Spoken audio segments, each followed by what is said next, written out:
мына 2 жылдан бeri региондорду өнүктүрүү жылы деп менин жарлыгым менен жарыялап, ошо региондорду өнүктүрүү боюнча бир топ иш-чаралар кабыл алып, мына иштерди жүргүзүп атабыз.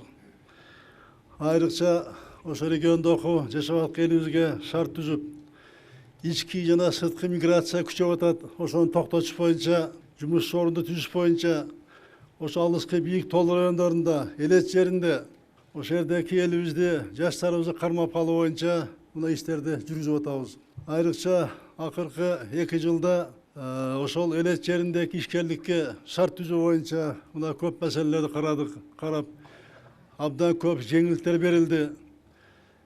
Финансалык, кредиттик, бюджеттик саясатты мына өзгөрттүк. Бул саясатты элет жерине мына бурдук, билесиздер.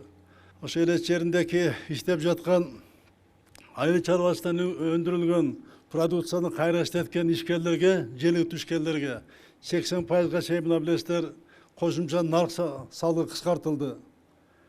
Ошол дотациялуу аймактарга ачылган, экспортко багытталган ишканаларды 5 жылдан 10 жылга чейин мына мүлк салыгынан, киреше салыгынан, жер салыгынан, пайда салыгынан мына бошотулду.